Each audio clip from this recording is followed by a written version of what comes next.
hold hands and close your eyes. It's midnight, and you're listening to the Ghost Story Guys. Welcome to the Ghost Story Guys. I'm Brennan Storr. I'm Paul Bestall. And this is the show where we talk about spooks, specters, and all the other things watching us from the shadows beyond the campfire.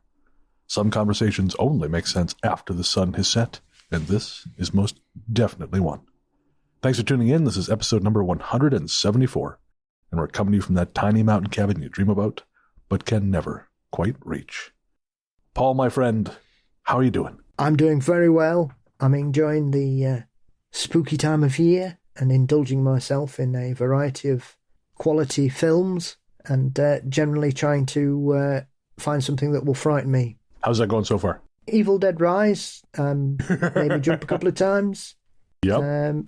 Finishing the Fall of the House of Usher was very enjoyable as well. Thoroughly enjoyed that. So, okay. Yes, we're getting there. Really good. Very cool. TV-wise, I just am about a third of the way through the Goosebumps series on Disney+, which is not usually my jam, but I started watching it on the treadmill. It's fun TV, although I got to say, the notion that all the Goosebumps stories are happening in one small town, the people who live in Twin Peaks look at this town and go, boy, you guys have it bad. For me, I am very well, and I'm going to tell you why. I finally got a water filter for my fridge. You might think, Bren, this is not new technology. We've been filtering water for a while. What's the deal? Of course, I'm in London, Ontario now, and the water here tastes roughly like hobo piss filtered through a jockstrap. It is the worst, or at least in my building, it is the worst. It had this terrible musty smell to it, especially the cold water. The hot water's not as bad, but the cold water had this really gross, horrible. And my friends told me, you're going to want to get a Brita filter or something like that. And I thought, I've never needed one of those before. I'm sure it's fine.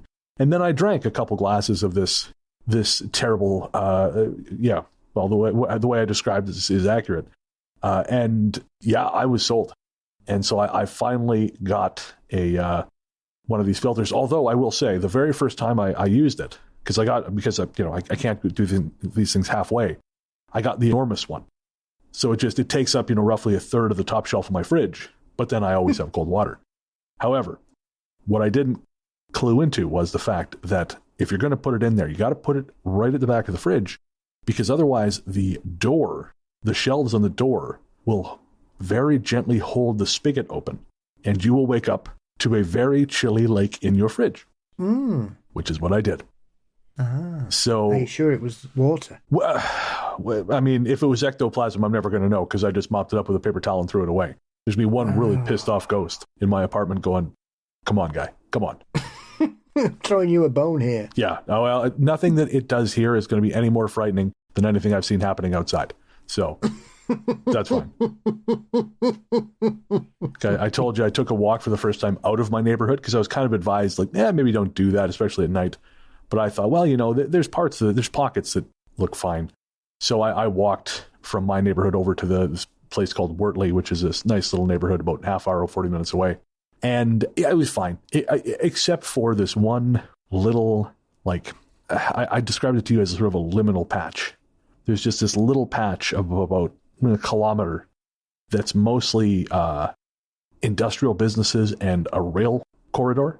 And if there's anywhere I've lived that feels like, but just about anything could happen here, it's that place. So I enjoyed my walk. Again, the neighborhood is colorful, but, you can get around.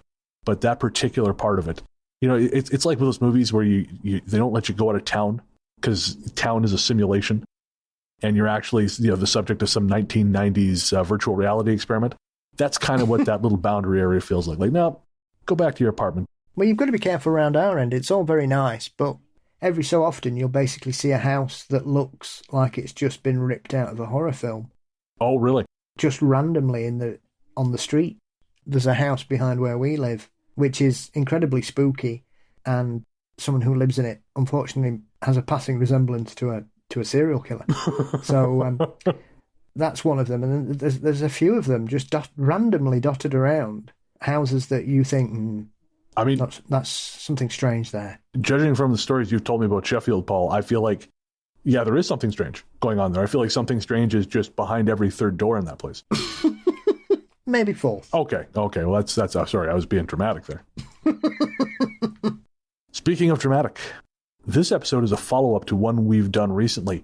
And usually it would take a while for us to do a sequel episode, right? I think the first responders episode we just did, I think it took about 4 years to do a sequel. But we're actually going to be doing 2 follow-ups to the Haunting in the Military episode, this episode, and then there's going to be one more after it.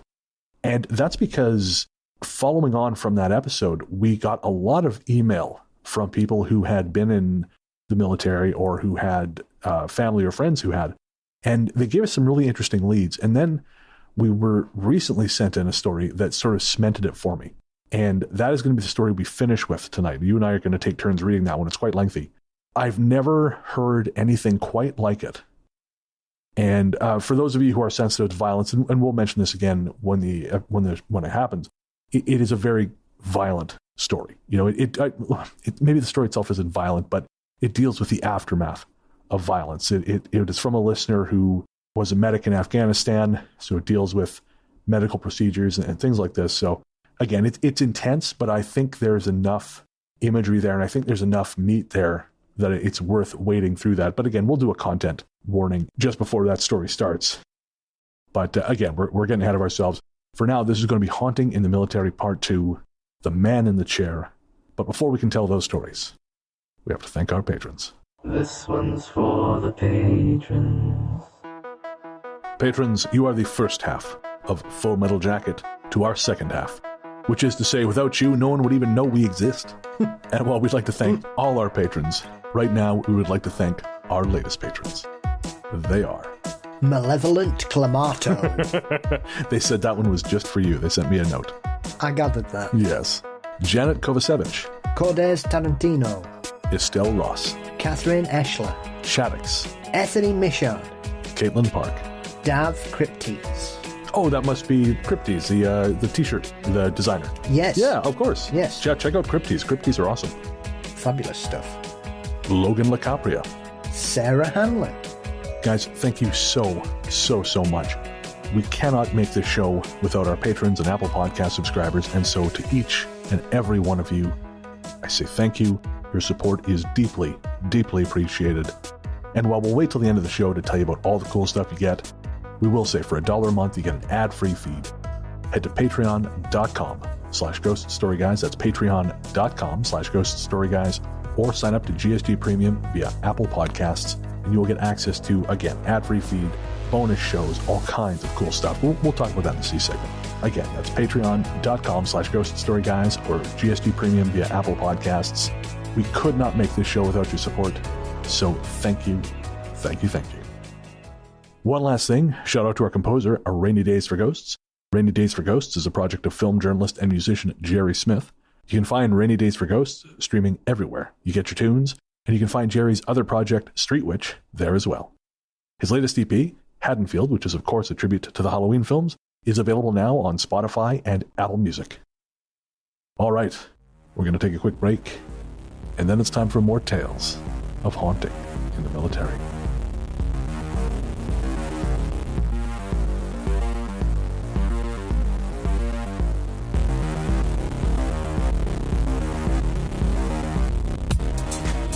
Building 2283, Kadena Air Force Base, from Jonathan. Before I get to my military experience, I have one other story I'd like to tell that will always stick with me. Most of my paranormal experiences have happened around dreams, either falling asleep or waking up. One summer, when I was in my teens, I dozed off in my bed which faces a window. I woke up, then found myself affected by full-on sleep paralysis. I couldn't move and remember making a weak mewling sound as I tried to call out for help. Head, shoulders and 2 arms hovering in my second-story window. It was probably only a few seconds, but it felt like minutes were stretching by. 1 minute I was struggling against sleep paralysis, the next I violently tumbled off the bed. I've had several other sleep-related experiences, but I told you that to tell you about an experience where I was totally awake, so you know that I know the difference between a dreamlike state and a waking state. I was stationed at Kadena Air Base on Okinawa, Japan in 1993 and had an opportunity to visit Building 2283, one of the many strange places on that base. Ancestor worship is a major component of Okinawan culture, and there are family tombs literally scattered around the base. Building 2283 was a family housing unit until the 1970s when, allegedly, a man killed his whole family and then himself. After years of complaints about paranormal activity, and I believe one more murder, the Air Force turned it into storage. When I was there, it was used to store lawn equipment and old IT gear that wasn't quite ready for the scrap heap. A buddy of mine, Brian, told me that when he was in there, he heard children laughing and saw things moving. If I recall correctly, there was a childcare centre nearby, but he claims it was on a swing shift in the middle of the night when he was there. Of course, being young and stupid, we all laughed at him, but he dared us to go in. Being young and even stupider, I took him up on his offer in exchange for some free drinks. So before we went downtown that night, we paid a visit to Building 2283. It was a pretty unassuming building, in that it looked like all the other buildings around it, save for some security bars on the windows. Since his job required him to have regular access, he had a key and opened it for me. When I went in, man, all the idiots outside making boo noises went away. There was something oppressive in that house. I could feel it in my bones. It was summer, and the AC wasn't running this building, so you'd expect it to be hot and stuffy, but that house was cold. The hair on my arm stood on end, and I just stood there. My eyes water when I see paranormal activity, like on video or television, and my eyes were free-flowing. My buddy told me that people see shit in the kitchen, so of course I went there. Before I could flip on the light, though, I felt a blast of cold air like I was in front of an air conditioner, and standing in front of the kitchen sink was what appeared to be a figure in a bathrobe. I ran out of there as fast as I could and told my friends what I had seen. Of course they just laughed, but Brian and I shared a look, and he just shook his head slightly. I learned later that people had reported seeing a woman washing her hair in the sink area, and I really think that's what I saw that night. I've heard they've since torn it down, but looking back I wish I'd gone back, if only to prove to myself what I'd seen. So thank you, Jonathan. And yeah, from what I was able to gather, that building was torn down in 2009. But what's kind of interesting is the watering eyes thing sort of brought back something for me, and I realized I actually remember that from when I was a kid. I would have these weird dreams where my eyes were watering so much I couldn't open them. And it was usually accompanied by this bright white or yellow light. I don't remember any more than that. That sort of dug out this weird old memory for me. Well, it struck me because I think I remember correctly. I believe that's where Art Bell was stationed. Oh, was it? When he did his tour of duty in the Air Force, I believe he was out there for quite a while in Okinawa. Interesting. Well, it's got a very, very storied history of haunting. I mean, we probably could have done a whole episode just on Kadena. I mean, it would have been a bit samey after a while, but that site, especially building, is it 2283, is so well known. Yeah. I found this article on Stars and Stripes, and basically they said that there have been times where they would do tours, and there was one time where there were about 30 people gathered in the backyard to hear the tour guide give the spooky stories, and the phone in the house started ringing. And the tour guide, her name was April Marling, she actually said that as far as she knew, there was no phone line connected there. It was not something done to enhance the spookiness of the tour. It was just all of a sudden now it sounds creepy.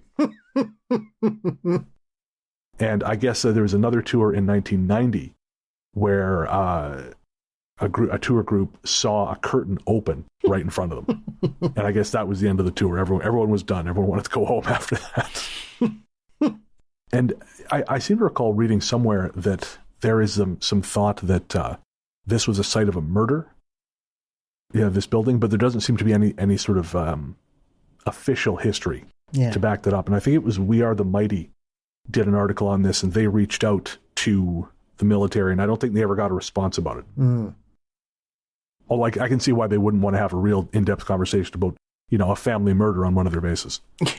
Yeah, definitely. That's not. Well, to be fair, there is always a high level of tension running in military bases anyway. You have got some highly strung people in all parts of the armed forces, so it wouldn't be the first base where a tragedy has occurred, unfortunately.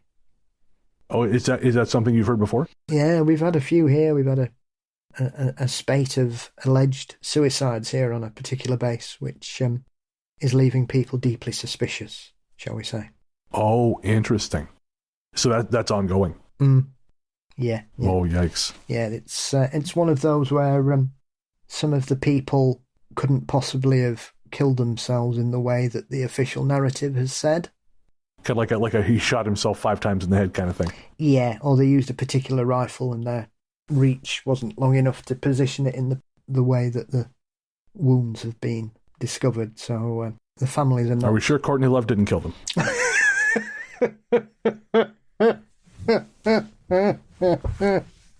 No comment.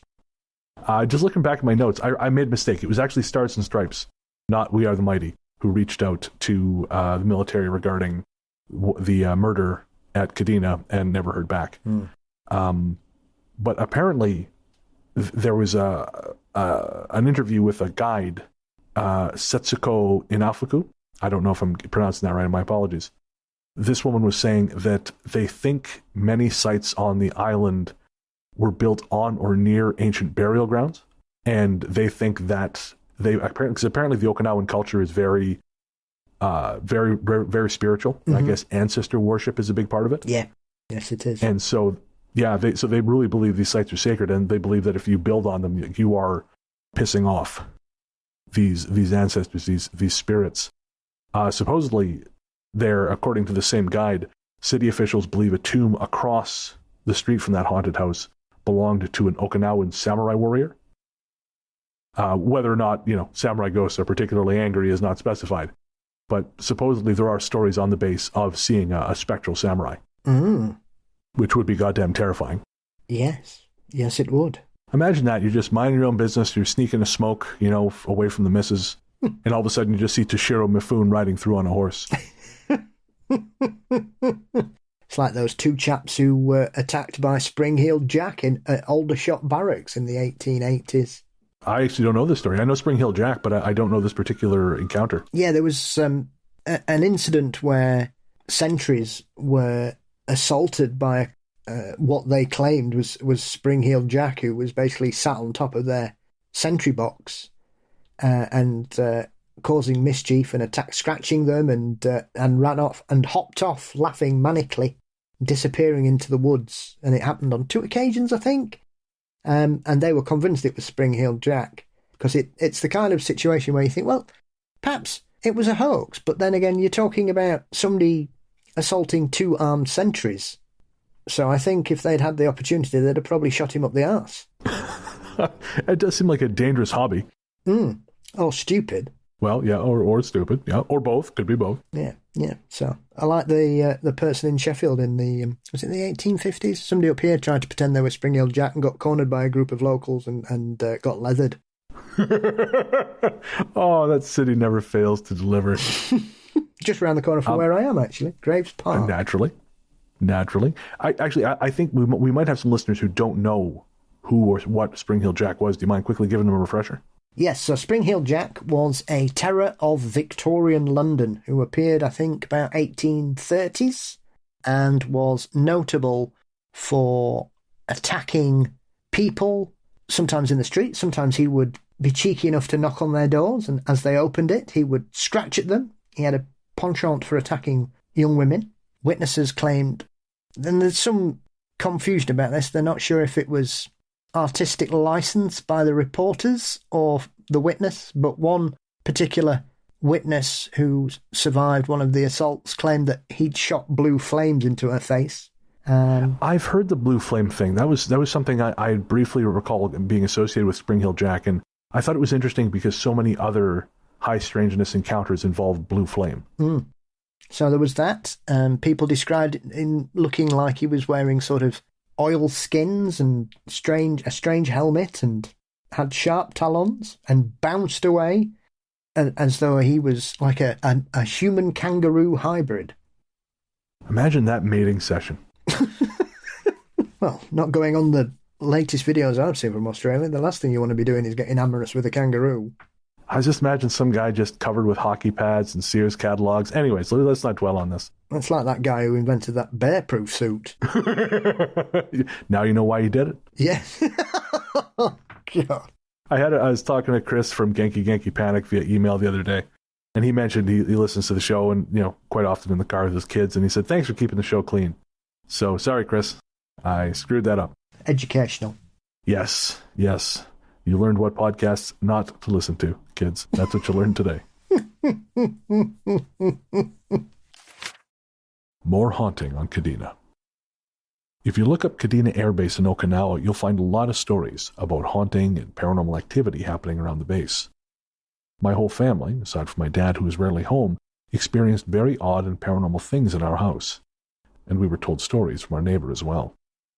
I was a really young kid when we lived there, say around 6 to 8, but my memory is fairly clear about some of the things that happened to me.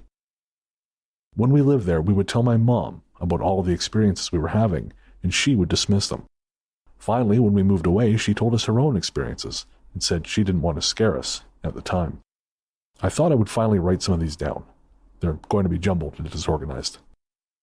Firstly, I had a neighbor girl I was friends with who told me she would speak to other little girls through the air conditioning vents, and she would drop coins and little keychains down into the ducts for them.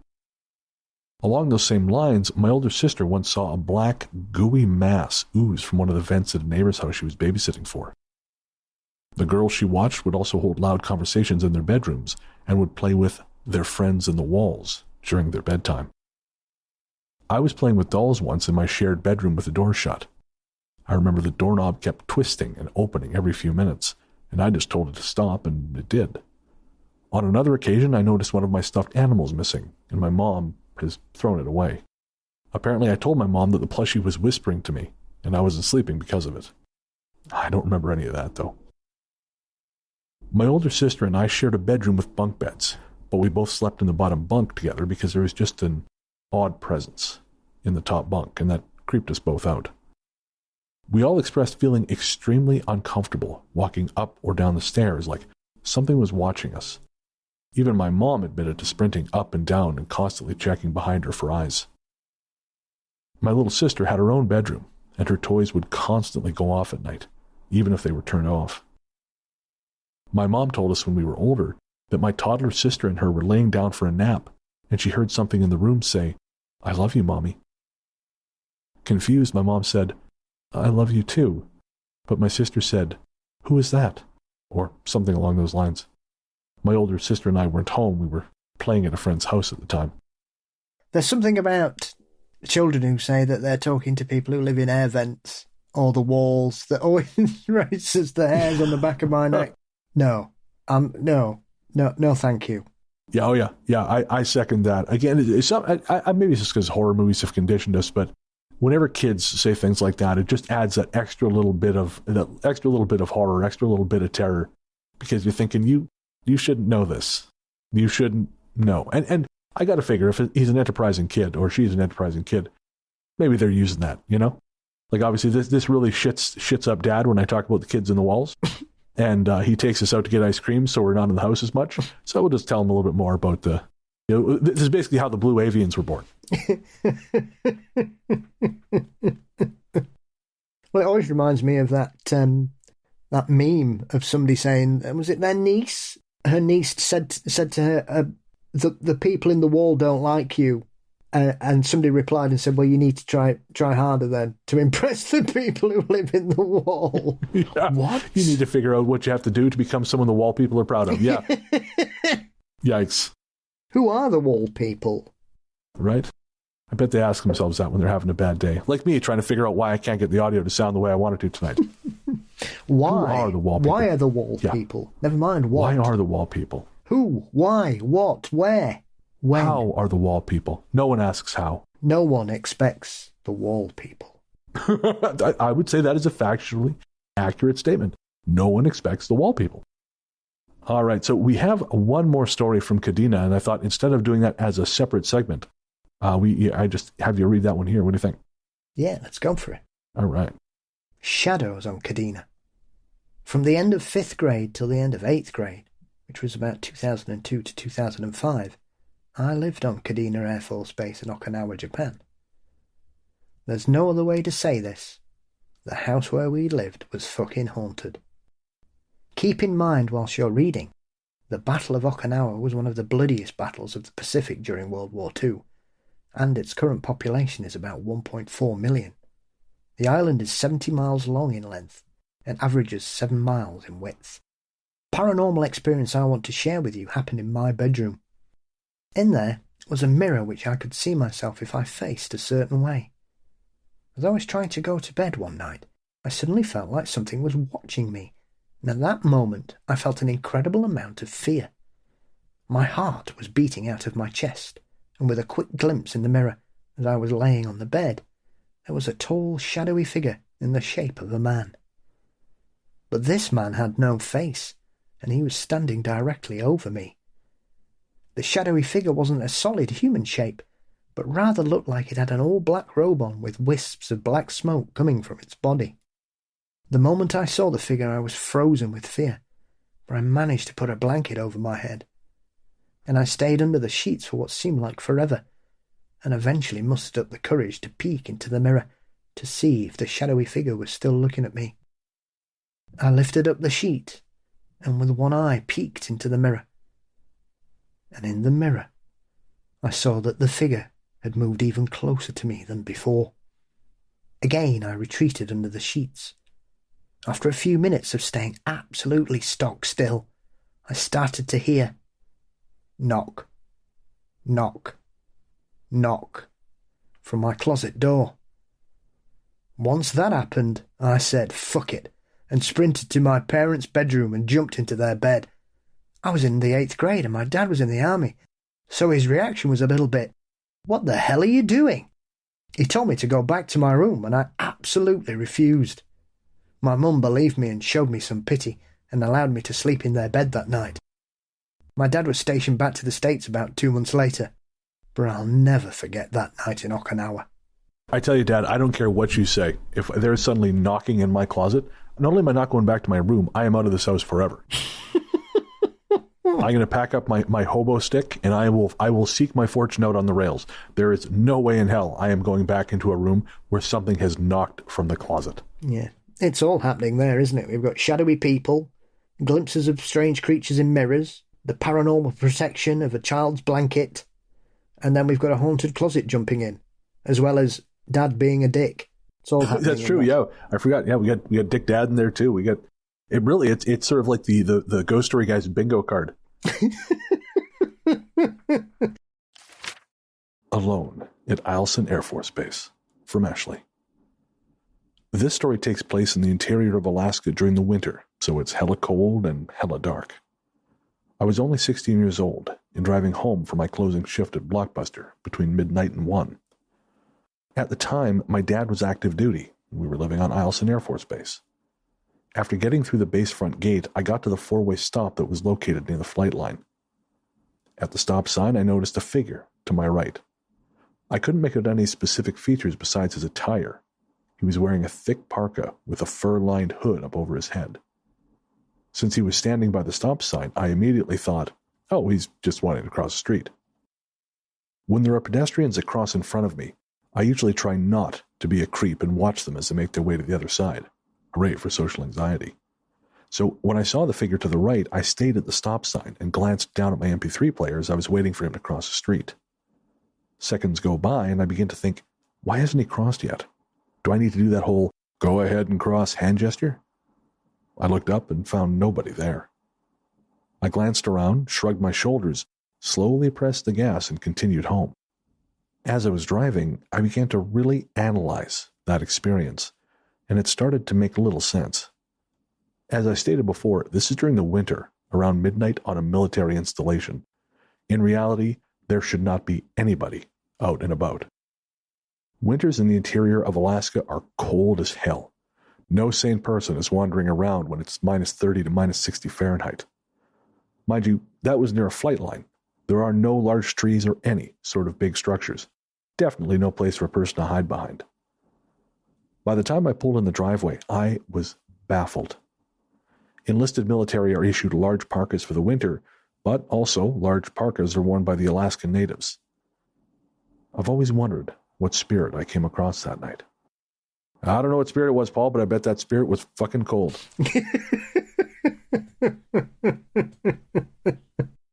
So cold, freeze your ectoplasm. Telling you. Isn't it like after 0 Fahrenheit and Celsius are more or less the same? They catch up pretty quick, yeah. Yeah, because I was going to say, I went outside last year in Montreal at minus 24, and that was, to put it simply, very cold. I cannot imagine toddling around in minus, I think I got a minus 35 when I was there. But on the day it hit that low, I refused to leave my apartment. I just played PlayStation all day. I ran around sunny Greece in the whatever century in Assassin's Creed. I was not going outside. And the thought of just lumbering around at minus 60? No. The coldest I've ever experienced was about minus 14 here when we got hit by what became known as the beast from the east. We got a Siberian polar blast land on us for 3 weeks. It was unbelievable. I was going to say Beast from the East. I think it's an Iron Maiden live album. So, yeah, that was really, really cold. Like, the kind of cold that makes your bones ache. You know, I used to be better with cold, but living on the East Coast, man, on the West Coast in Victoria, it made me soft. Because, you know, I think the most we would see there is like minus 6, maybe minus 10. Mm-hmm. And because I used to be that guy, admittedly, I wasn't quite as bad as some guys who wander around, you know, in minus 30 wearing shorts going, oh, is it cold? I'm not cold. You know, I'm not that guy. But I used to have a much greater resistance to these kinds of things. But as I say, living on the West Coast, man, just softened me right up. Yeah, we had a really bad one at the beginning of the 80s. I don't remember anything about it, but I've seen programs about it saying how bad it was and certain communities were completely cut off. They had to fly in supplies and all sorts. Really? In England? Yeah. Holy Christ. I think it was winter 81 into 82, and it just snowed and ice and rain, and it was just crap for months. Oh, man. And back in those days, obviously a lot of places over here didn't have central heating or double glazing or anything. I don't remember anything about it. It just, the memories literally froze out that part of your brain. I think so, yeah. Yeah. Watching it, I'm like, no, I don't remember any of this. At all. I mean, it's hard to believe now because, I mean, Revelstoke gets snow, but not like it did. Mm. And I remember, Jesus, you know, there were times where, like you would look outside and it would just be from our kitchen window, as high as the window, all the way across to my aunt's house on the corner. So that we're talking, you know, 50 feet or something. And it was just, yeah, it was all just chest high snow. I remember our pipes froze, which, you know, would happen quite a bit in the winter if you weren't cautious, which is sort of wild, right? Because most places now, or I shouldn't say most, a lot of places have metered water. You know, your usage is metered and you're charged accordingly. But in places like Revelstoke, you can't do that because you have to let the cold water run in the winter. Otherwise, the pipes freeze. And I remember the year our pipes froze, we basically, for any kind of water, my aunt had to walk a hose from her outside tap all the way to our kitchen and feed it in through the window. And again, there was so much snow back then, you could literally just like belly crawl out the kitchen window, walk across the yard to the tap and do your thing over there. It was a wild time. Mm-hmm. Yeah, it's nowhere near as common as it used to be. I remember being a kid growing up when it snowed every winter. And over the last 30 years, I can probably count 5 bad snowfalls. Yeah, I believe it. I mean, we got a snowfall at the end of February this year, which came from absolutely nowhere. 5 years ago, it was snowing in April, Easter Monday. So I've no idea what's happening anymore. Just before we move on, I found a couple other just very little brief snippets from people who worked on Eielson. So this one fella said, he didn't really beat around the bush. He said it was creepy as shit. He said some of it was just old buildings that were heated with steam. So all winter long you'd hear random banging in the walls, ceilings, and floors from pipes. But he said then you'd walk around at night and you'd heard what sounded like people running down the hall. And he said that was less explainable by steam in the pipes. Someone else said that after working at Eielson for 4 years, they said that there are some tunnels under what's called Amber Hall that are very creepy. They didn't really expand on it. But I feel like whenever you're talking about tunnels, just the underground of it all makes it 1,000 times creepier. Yeah. Tunnels in Alaska are not something I ever want to experience. Thank you very much. Funny enough, I was cruising around the internet a couple days ago, and I found this series of posts about underground tunnels in Victoria. And this is one of the great debates of Victoria. People love to argue about whether or not there is a network of tunnels underneath the city. And the short answer is no, there are not. There are a handful of accessible storm drains, which, you can walk around in, but you run, they're not super safe. And they don't go anywhere. There were some tunnels that connected 1 or 2 stores downtown. There used to be shipping tunnels that connected the harbor to a couple things, but those have all been sealed off over the years. And I'd say most of them, they weren't dramatic. It wasn't like LA. There are miles of tunnels that run underneath the city. You can actually get into them yourself if you go to the Hall of Records, or at least you used to be able to. You could go to the Hall of Records, and if you knew where to look, you could get into them. Actually, They Live was filmed partially down there. But Victoria doesn't have that. But for years, people, they would just, partially, I think, spurred on by the whole Michelle Remembers thing. People love to argue that, no, there is, in fact, I know a guy who was down there. There is a huge network of tunnels, and there's, Satanists who do blah, blah, horseshit. And again, people just are obsessed with tunnels. Yeah, we've got a phenomenal one underneath Sheffield called the Megatron. The Megatron? The Megatron, yeah. It's an old Victorian culvert system, and it's essentially like an underground cathedral. Wow, okay. It's basically an overflow and storm drain system that was built about 175 years ago. It's incredible. You can do tours of it. Really? Have you done it? No. Not yet. You go see a movie in a cave, but not take the underground tunnel tour. No, I think you can only go, obviously, certain times of the year, so it is something I'd like to do, I have to say. I've heard the Seattle underground tour is a lot of fun. I haven't done it myself, but I've heard good things. Yes, yeah, was there an episode of Kolchak filmed there about that? Is that in Seattle? That sounds right. I haven't finished watching all of Kolchak yet, but that sounds accurate. There was one about somebody living underneath. I think it was Seattle, and was it a vampire or something living underneath? If it was Kolchak, it's probably a vampire of some description. Yeah. So, I have been in a flooded tin mine in the Peak District, Speedwell Cavern. You can catch a boat and go into the flooded tin mine there, which is about 200, 300 meters underground. I probably think I know the answer to this, but why? Why would anyone do that? Why not? It's underground. There's water. I don't know that we need any more reason than this.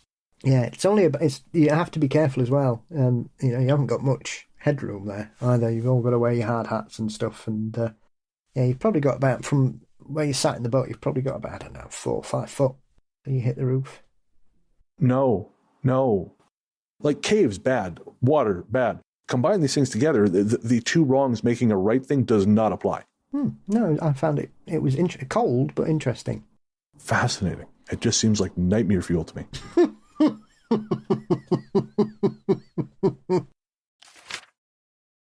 The Goatman at Fairchild Air Force Base. I was at Fairchild for 7 years, so I heard many stories. As for the Goatman, I was told by the SERE, the Survival, Evasion, Resistance Escape guys, that they had encountered a goat-looking humanoid about 5 to 6 foot tall in the woods that surrounded Spokane and the FFB.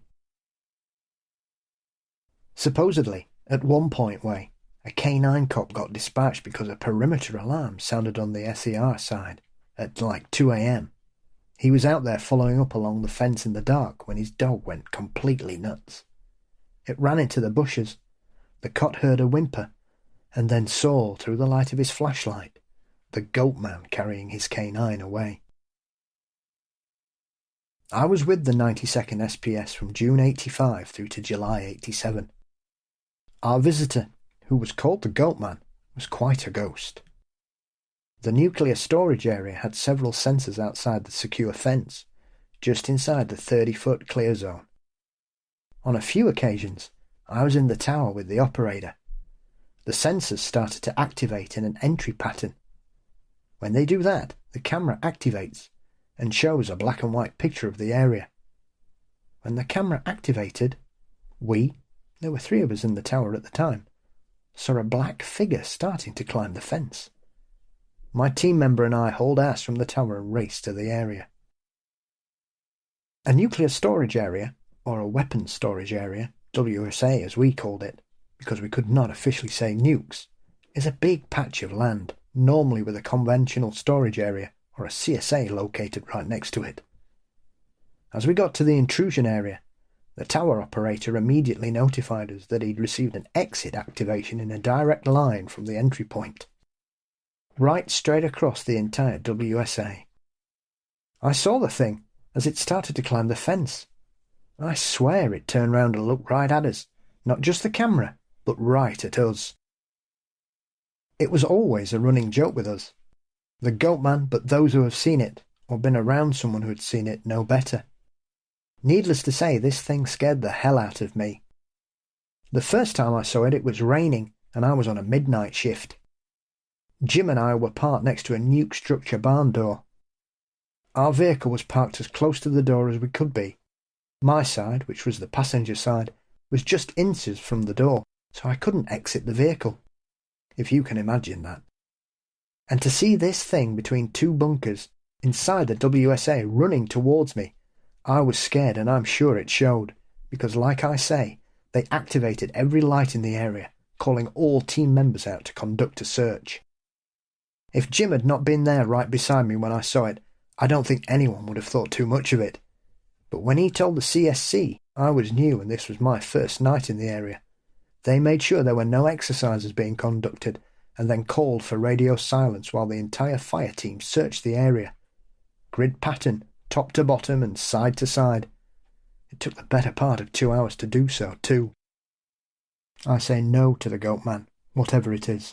What I think is really interesting about this one, aside from just, no on the goat man, is the presence of nuclear weapons, essentially. Yes. Because it really kind of takes me back to that show we were talking about on Netflix, Encounters.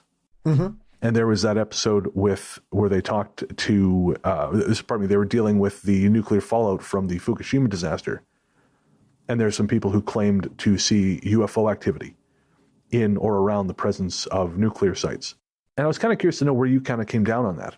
Well, there's numerous UFO encounters over alleged military bases hosting nuclear weapons. I mean, Robert Salas is probably the most famous exponent of this particular theory, having been on a base where the nukes were turned off.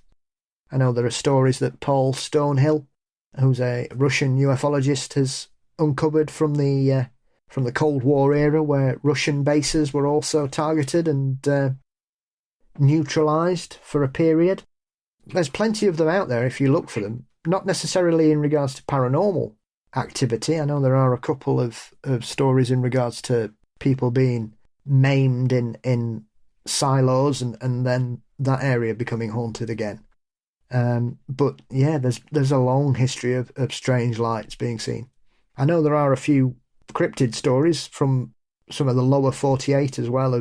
I know there's a sighting of a Bigfoot in New Mexico, I think it is, that was hanging around a missile testing area quite a bit. Plenty of people saw that.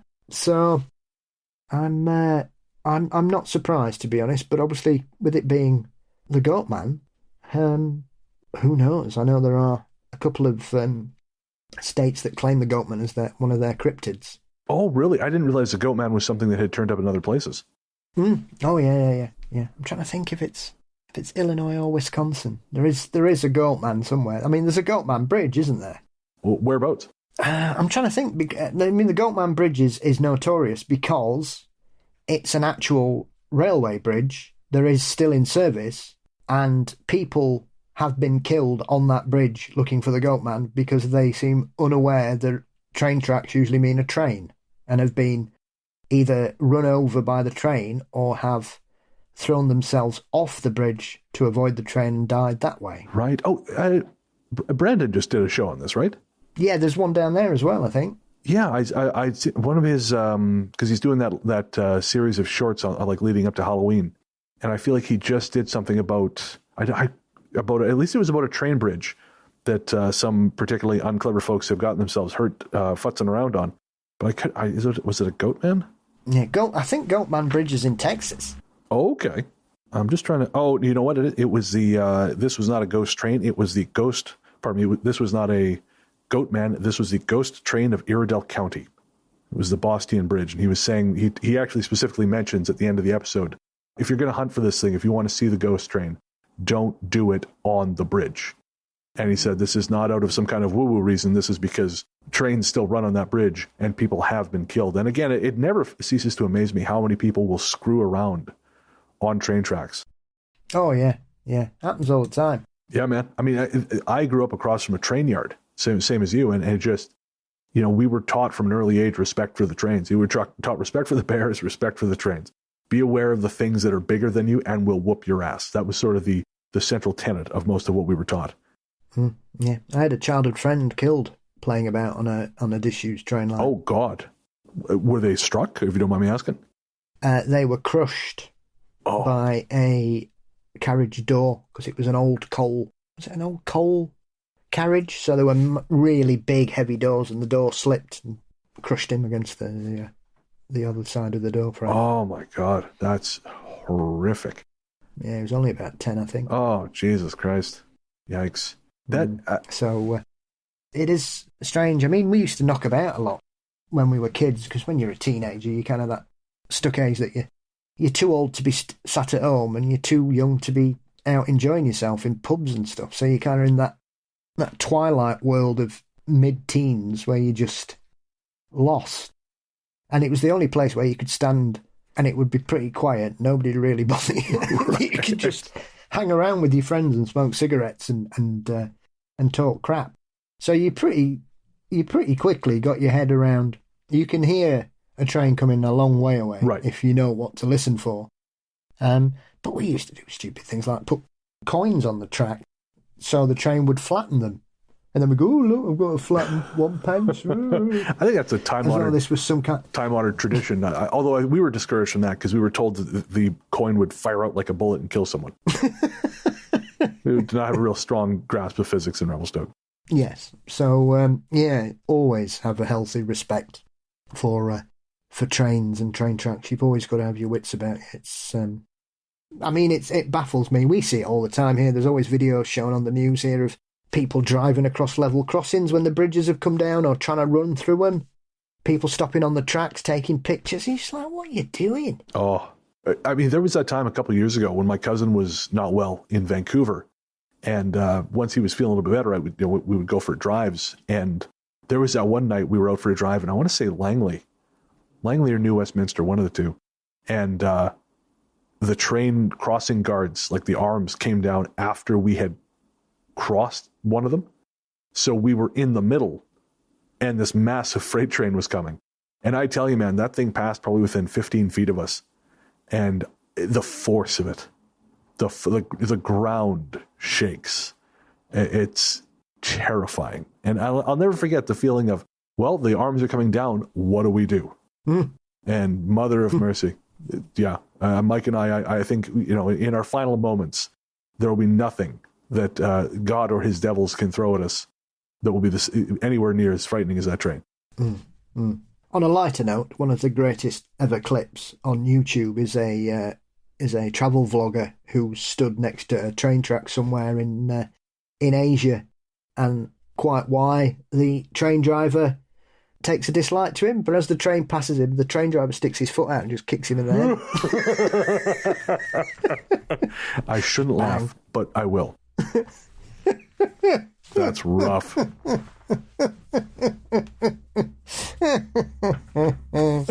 Have that, you vlogger. I love how that's almost an epithet. Vlogger. You Vine star poo. Great. It's great fun. All right. So this is our last story of the night. It is a really long story. That's why. I know you're thinking, already? But no, trust me. This is a lengthy story. And I want to preface this with a content warning. We've talked about this before. Some folks have really kind of asked for us to do this. And this, I would say, is a story that definitely earns that necessity. So be aware, this story involves a combat medic on the ground in Afghanistan. It involves bodily injury and the things that are accompanied with such things. So if that is a sensitive issue for you, I would maybe skip ahead.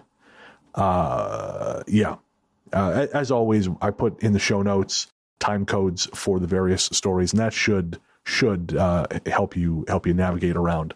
But this is a really great story. It's a very unique story, and it also makes a great lead in, because at some point this year, or possibly in early next, we're going to be doing a Djinn episode, and I do believe that is what is happening here. Just to get out a bit ahead of it a bit, and I believe the listener who submitted this says this as well.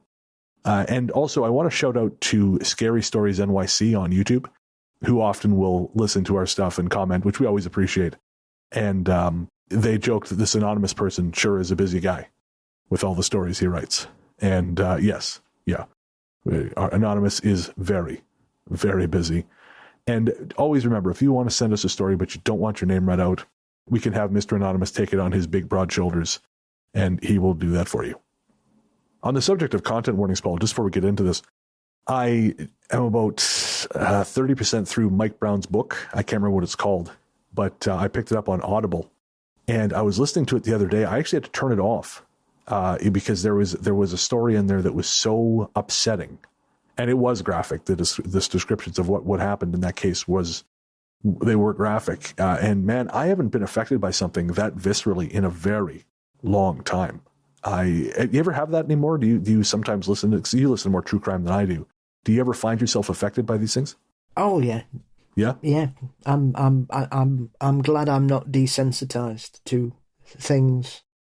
I can never deal well with anything that involves causing pain or injury or death to children or old people or particularly violent crimes against women and animals. I'm regardless of what I listen and read, I still find things quite shocking and frightening at times. Regardless, I just I don't know. I'm very good at being able to compartmentalize things, I think, and deal with them in the moment and try not to dwell on things. But yeah, I'm not desensitized to anything other than CGI monsters, I think. Badly faked cryptid photographs. People in a 200-pound Bigfoot suit sitting on a hill in Colorado, yeah. That's my future career plans you're making fun of there. Go for it, mate. Embrace it. For anyone who is curious, if we do have any true crime fans out there, the book is Murder, Madness, and Mayhem by Mike Brown. Mike, of course, host of the Dark Poutine podcast. If you like true crime, check it out. Just be aware there was some pretty graphic stuff in there. The chapter I'm reading is, I think, called Bad Apples. It's chapter 5. And Paul describes, violence against children, violence against women. This features all of those things. And again, the detail is graphic. And it was, I thought I was getting sick. I started to feel hot all over. It was very, very, I don't know that it's ever happened to me before, but it was so upsetting. I just kind of had to put it down. I don't usually do true crime for that reason, but because it's Mike, and Mike and I are, all of us we all know each other now. I thought, he listened to my book, I'd like to support him and listen to his, but goddamn, woof. All right, so this is your final warning. The upcoming story has some violent content, deals with combat medics and all the things that they have to face. So, yes, if you have to skip ahead, totally cool. We will see you after the story. And otherwise, strap in, because this story is called The Man in the Chair, a Djinn in Afghanistan, from Anonymous. I have never actually witnessed anything strange, but there are one or two experiences in my life I can't explain. And one of them was when I was on active duty. I was, and am, though no longer active duty, a Navy Corpsman, like a combat medic for you non-military types, and I went to Afghanistan with the Marines multiple times. The very last time I went, in 2012, is the most out there, near actual battle I ever went. I am a cis female human, so although the military is progressive, female corpsmen still don't go to the front lines with infantry, as it were. At least not back then. This small forward operating base, or FOB, pronounced as in key fob, consisted of our medical area, called an STP/FRSS, which stands for Shock Trauma Platoon/Forward Resuscitative Surgical Service, which was 3 large tents combined and configured in a Y shape, the 2 arms of the Y being small operating theaters. We slept in tents across a small courtyard. There was another tent for comms where radios and admin stuff was, but not as important to the story. Just outside the bottom of the Y, facing away from the sleeping tents, was a helipad type area, or LZ, a flat spot where we had gone out and picked up all the rocks that might kill or maim you if kicked up by the wind from the rotors. The dust-off crew, or medical transport crew, lived in a separate kind of shack about 50 yards away, and then there was a HIMARS unit, which are huge, long, expensive rockets that shoot off of the back of launchers attached to 10-ton trucks. This was past the peak of when Helmand Province was the hotspot, but it was still a shit show. HIMARS launched at all times of day, signal flares lighting up the night sky, and the intermittent, not-so-distant popping of rifles on burst. People were flown to us from within a certain radius to be stabilized before being sent on to the hospital in Bastion. Our patients were always real bad off, because if they were stable enough to make it to Leatherneck, which was probably about 20-30 miles away, they would just fly over us and get sent there. The patient population was largely made up of Afghans. The U.S. military and other TDNs/coalition forces were maybe 2 out of every 10 patients who came through the door. The reasons for this are multifactorial, which I will not go into here. Politics. Some of the locals, or persons not in uniform, were enemy combatants technically, but more often than one would care to remember or think about, they were elderly men and women, mothers, children, and innocent people who were in the wrong place at the wrong time. Mechanism of injury was gunshot wounds, blunt force trauma, pressure wave/hollow organ injuries, and naturally secondary blast injuries from roadside bombs and even old landmines. Traumatic amputation was probably the most common thing we saw. So many limbs, just unattached.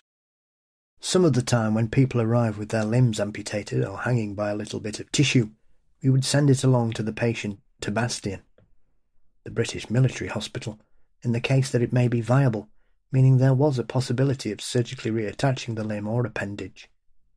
But most often than not, the proximal piece of the amputated limb or the distal end of the patient's extremity was so dirty, or the vessels charred, or the extremity still attached needed to be amputated higher, and therefore reattaching the limb could not always be possible.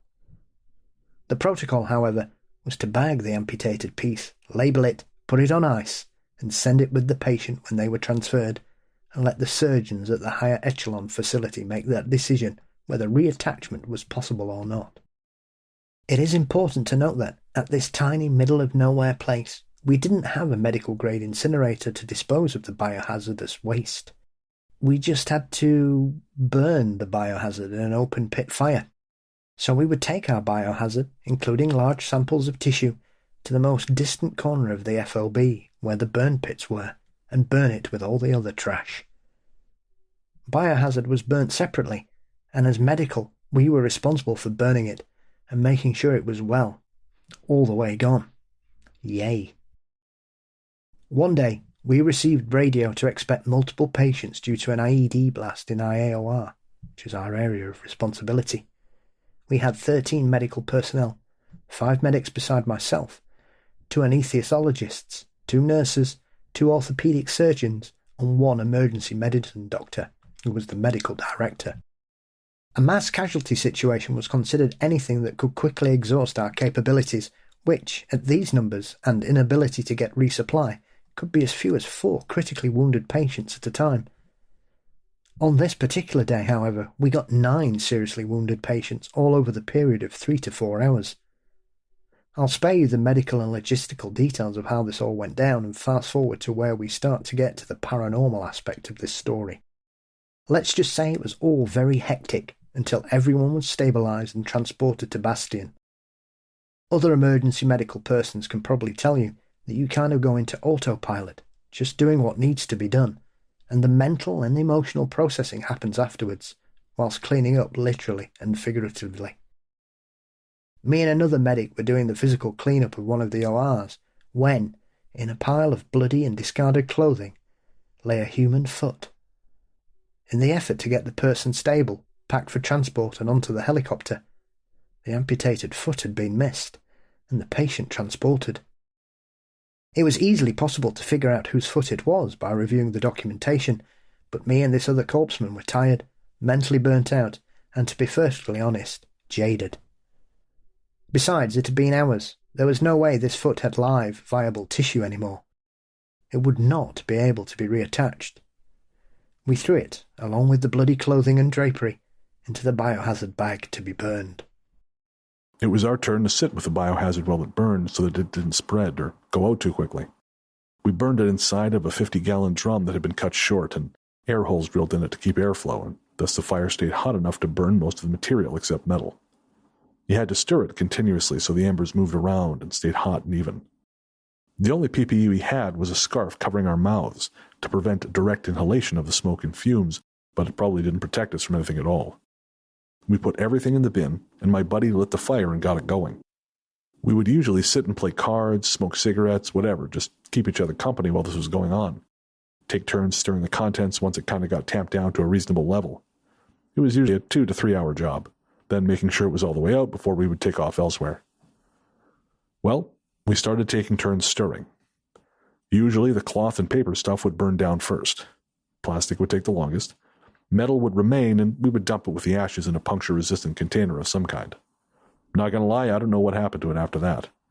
We kept stirring, and we noted that this foot was not burning.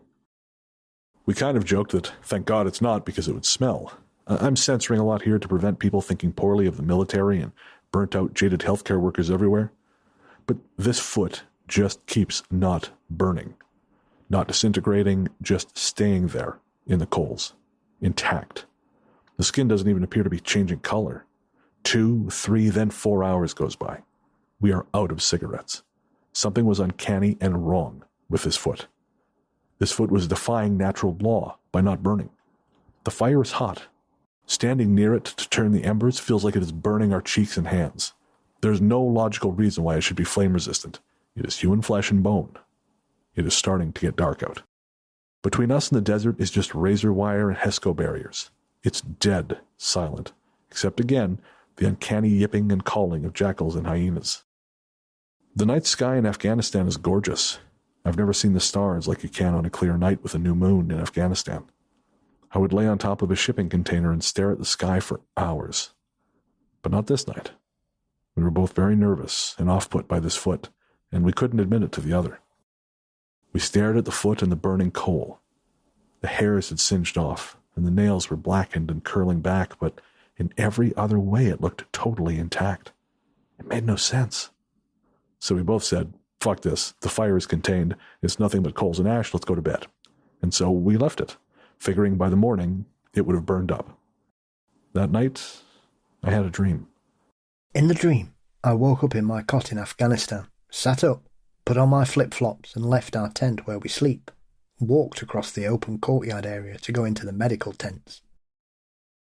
The lighting was silvery greyish like a very bright moonlight. I went into the medical tent and walked towards the operating areas. I went in the one on the right-hand side where my friend and I had picked up the foot. All of the medical equipment had been cleared away, and it was empty and clean, with just a plain wooden chair in the middle. It was also extremely bright, although there were no lighting sources. It was just almost blindingly bright white. Well, there was some thing sitting in that wooden chair, which was facing away from me. I couldn't see what they were wearing, but they were wearing white linen clothing in the style of the local Afghani people in the area. The person or thing is barefoot, but, as I note, there's only one foot. The right one is missing, and the foot that wouldn't burn was, you've guessed it, a right foot. The head of the figure in the chair was starting to turn to look to me, over the right shoulder, but it was moving dream slow, so it gave me time to be filled with a terrible feeling of terror and dread.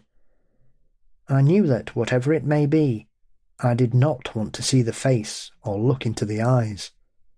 I don't know why, but I just did not want to see it. I forced myself to wake up out of the dream before it could turn around. I sat up and went outside, but for real this time.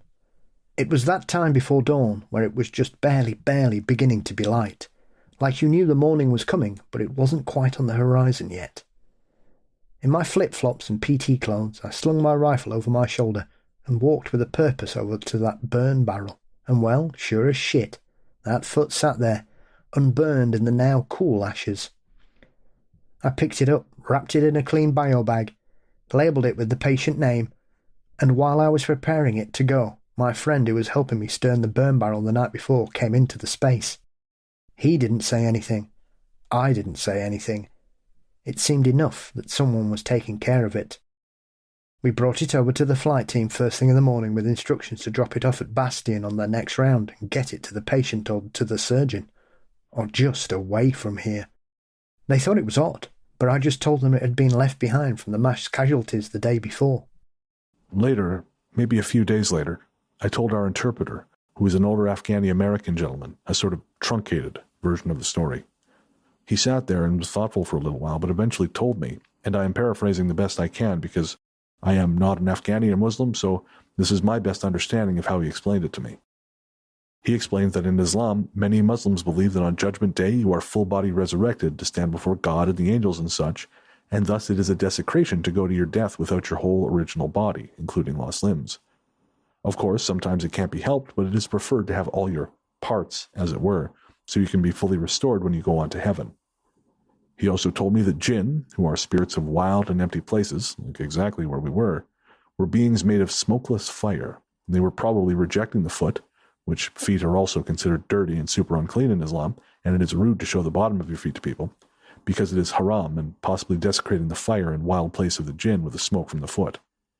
Perhaps the Jinni were also protecting the patient, so that the foot could get back to the rightful owners, because, according to the Quran, Djinn can be Muslim and thus be concerned for this person's soul. What he told me was pure speculation, and as I do not belong to that culture or belief system, I don't want to try and extrapolate something that isn't there or is totally off base. But what was absolutely the truth was that this foot wouldn't burn, which never happened before or again. And I dreamt of a being I couldn't look in the face, while in what seemed like an in-between place. I cannot tell you the fate of the foot or of the person to whom it belonged, but I don't seem to be plagued by any kind of residual energy from it, so I like to think that it was resolved adequately. Much like a lot of your other stories, it could be nothing, or it could be something. I have even considered the possibility that the dream portion was just mental and emotional off-gassing of the trauma that I did not have time to process in the middle of the medical emergency. But it is definitely an experience that has stuck with me for over a dozen years now, and probably always will. Thank you for your time reading my story, which I have only shared to one or two other people in my life. Not even the person who I experienced it with in the story. I am looking forward to maybe hearing your thoughts. I still work in healthcare in my civilian job now. I'm by no means a writer or in a creative field, and I also have ADHD, so it took me a long time to finally get this on paper and get it to you. But it feels good to nail down because I struggled to adequately explain how eerie it really was. So, Paul, obviously that's a huge, huge story. What are your thoughts?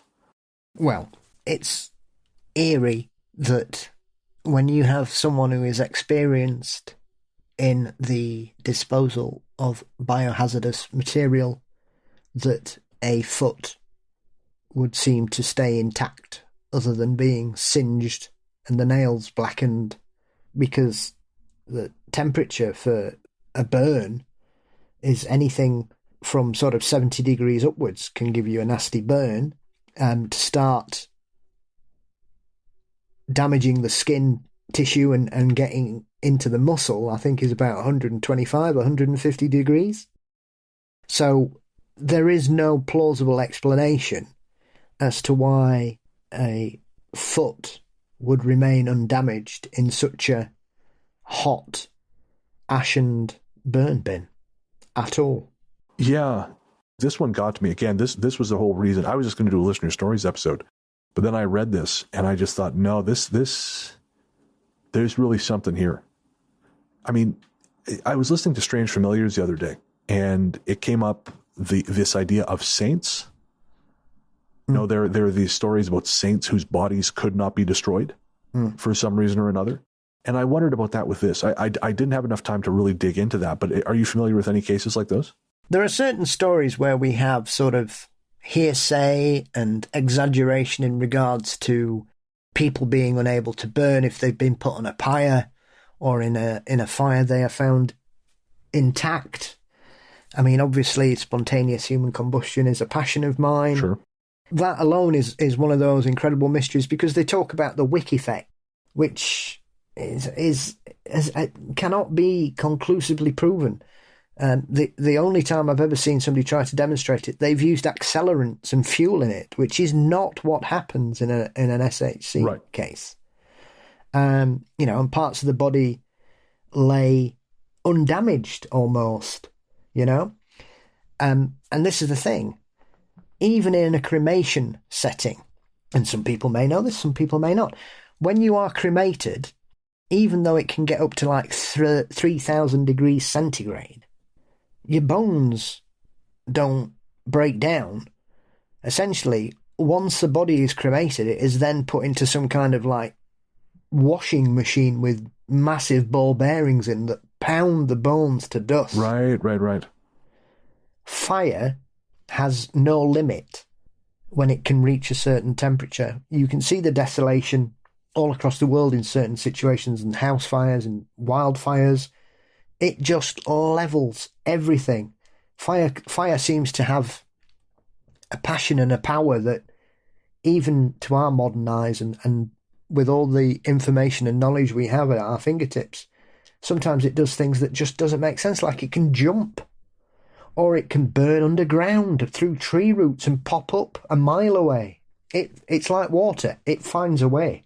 And to see it so stymied like this is so unnerving. Exactly, because everything you know and all your experience tells you that this should burn, no problem. And therefore, because it doesn't, your knowledge of how this situation is supposed to go takes you to a very different place, because that's not what these things do. These things burn. Yeah. And this really, again, this coupled with the dream. I mean, the dream alone would be, all right, fine. It's, it's weird. It's, but people have had dreams. But when you've got something that defies everything we know about physical law, and then it's coupled with that kind of dream, like I genuinely think that this person had an encounter with some kind of Djinn. And obviously the Djinn are there's a whole host of stories that go along with this, a lot of lore, and we wouldn't be able to scratch the surface here. That's why I want to do a separate show on it, because again, there's a lot there. But for those listeners who don't know, essentially it is believed that the Djinn are an entire race of people who exist alongside us. They're often referred to as Islamic, but they predate Islam. Djinn were widely regarded to be existing already in pre-Islamic Arabia. So that's what, prior to the 8th century, Islam began? I believe so. Yeah. So it existed, these creatures, or legends of these creatures at the very least, existed prior to that. So they're not exactly, they're mentioned in the Quran, but that's because they existed prior to the Quran. And so I wondered, and I mentioned this to this listener when I emailed them back, I wasn't sure whether I would say this on the show, but I'm going to say it. I think the elderly gentleman they spoke to, I don't think he was right. I think he was working. I think that was a little bit like the time I went to ask a priest a question and he said, well, here, take a course on Jesus. Like he just because someone is a man of the cloth or has these beliefs doesn't mean that they are a reliable source of good information on them. And this to me sounds like him trying as best he can to make sense out of something that, again, sort of contradicts everything he knows about the world. But I wondered, they say that the Djinn are ultimately mortal. They live much longer than we do, but they do die. And the thing I said to this listener is I wonder if they can be maimed as well. I wonder if when they are physical, if they can be hurt. But at the same time, maybe the physical reality of their bodies, even though it can be affected by forces on our side of the world, maybe they still cannot entirely be affected. So like blunt force trauma, maybe okay. But fire, not so much, possibly because, they are believed in some way to be creatures of fire. Yeah, absolutely. I think the easy situation with stories like this is to try and explain it away in utilising belief systems that we aren't fully knowledgeable of. Sure. And if somebody tells you that in that particular culture, blue's green and yellow's red, you've no touch point to verify that against. You can only take what you're told. My understanding of certain aspects of Djinn is that they are near enough indestructible and impervious to fire. However, they are weak to certain things, but I don't know what that would be, because if you have an extremity that seems to be fireproof, then you would think, how in God's name has it come off? Never mind anything else. So I was thinking, like, maybe again they're still vulnerable to blunt force trauma. Maybe concussive forces can still have some kind of impact. Yes, you would perhaps maybe a certain type of explosive or like you say, blunt force trauma could cause it to become detached. But then again, it's a foot. I mean, why can't it burn? Well, that's why I think this is one of the most striking stories we've ever told on the show. Honestly, I like this one lives rent-free in my head. And I think it's because it is so contradictory to basic understandings of how the world works. Unless, maybe someone's going to reach out to us and say, hey, sometimes some people have superfoot condition. I don't know. And maybe with superfoot, you are immune to certain things. It's like at Achilles sends us a tweet and says, hey, you dicks, that was my foot, Well, even firewalking isn't some special impervious skill that people are taught. You basically, if you do it at a certain speed with certain protective lotions on, you can do it unscathed. But it's not to be recommended. Yeah, and it's not as advertised some magical mastery of mind over matter. It's just, as you say, that there's a technique to it. Again, this defies all understanding, and I am baffled by it. But also, I think, of all the stories we've told, this to me signifies one of the strongest connections to the absolutely baffling side of the world. Like, this doesn't fit into any box aside from the one we've talked about, which of course is the Djinn, and which the image of that man in white, again, that's such a strong image and implies so many things that I can't even quite get my head around, Paul. Honestly, I'm having a hard time kind of explaining what it is I'm feeling, but there is this very grand sense of being near to something much, much bigger and less comprehensible than anything else I've been around. It's completely baffling. Yeah. So again, if anyone out there has any suggestions or thoughts, send us a message, ghoststoryguys@gmail.com. Anonymous, thank you so much for submitting that. Again, you have managed to really, really make a dent. As I mentioned in my email to you, this one I think is going to be on our minds for a really long time. And while we do have another Haunting of the Military episode coming up, it's a very different and much more lighthearted bent, thankfully. All right. Well, on that deeply unsettling note, we're going to take a quick break and be right back.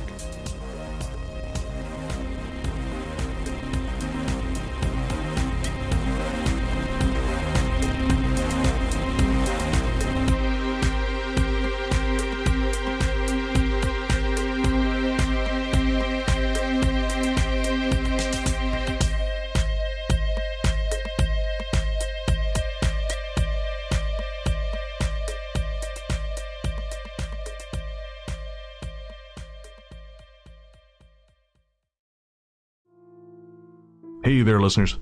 Before you reach for that skip 15 seconds ahead button, I promise you this isn't an ad. We wanted to take a minute to talk to you about mental health. On this show, I've always tried to be as honest and open as possible about my struggles with depression and anxiety, because even though we've come a long way towards acknowledging the very real damage these things can do, there is still way too much lingering stigma about reaching out for help. And when you start to feel like there's no help, it's easy to start feeling like there's no hope. But Paul has joined me today to remind you there is always hope and there's always help. We're not going to try and talk you out of self-harming right now, because we know that's not how it works. Instead, what we wanted to do was tell you something now and hope that should things get bad, you'll remember it and make a phone call or send a text message before you make any permanent decisions. As someone who knows all too well just how important mental health can be, it's never too late to reach out. In Canada, the number to call is 133-456-4566. In the USA, the new number to call is 988. That's 988. In the UK, the number to call is 116123, or text SHOUT, that's SHOUT, to 85258. In Australia, the number to call is 131114. However bad shit seems, it will pass. And no matter what your brain might be telling you at any given moment, and believe me when I say I know this intimately, there are people who love you and people who care deeply about how you treat yourself. Should a time come when you find yourself despairing, please know that we've both been where you are, and there is a way back to the world. Take care. Welcome back. Thanks again to everyone who sent in their stories for our Haunting of the Military Part 2 episode. Again, if you want to send in your stories, ghoststoryguys@gmail.com. The Ghost Story Guys are Luke Greensmith, who helps us find our stories, Sarah Kent, who manages our Reddit community, Tanya Downing, who helps with editing, Joseph Camo, who helps manage our YouTube presence, Adam Lynch, who edits our video, Brennan Storr is our paranormal conductor in the Ghost Story Guys.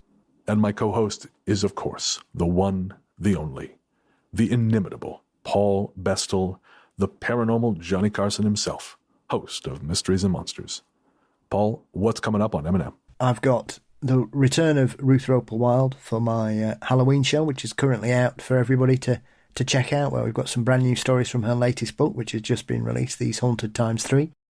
And then Richard Freeman comes back to explain and tell me all about what on earth the ghoul of Tajikistan is and his 2 expeditions on the hunt for it. Fantastic. And where can everyone find you online? Mysteries and Monsters is across all social media platforms and all podcast availability aggregators. Fabulous. I'm Largely the Truth on Instagram, Threads, Blue Sky, and Letterboxd. And you can find my other show, Weird Together, where we look at horror movies through a sociological lens. It's not nearly as nerdy as it sounds. I mean, it's pretty nerdy, but not nearly as nerdy as it sounds. You can find that everywhere podcasts live. On the most recent episode, Joseph and I break down the film Dark Harvest, which is a brand new release from David Slade, director of 30 Days of Night. And it is, the movie's flawed, but there's some stuff to like about it, and we have a great time talking about it on the show. Again, that's Weird Together, everywhere fine podcasts live. Shout out to our composer, Jerry Smith. Jerry is a film journalist and composer based out of Central California.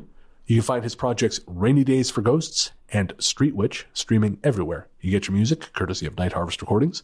That is, of course, the Ghost Story Guys house label. And you can find more information about that at nightharvestrecordings.com. Our theme song, Radio, Into the Darkness We Go, is composed and performed by Peter Kursov of Pizzanta Music. Find more from him by searching for Pizzanta Music wherever you get your tunes, or by clicking the link in the show notes. I guess that's going to do it. We'll be back in a week, but until then, into the darkness we go.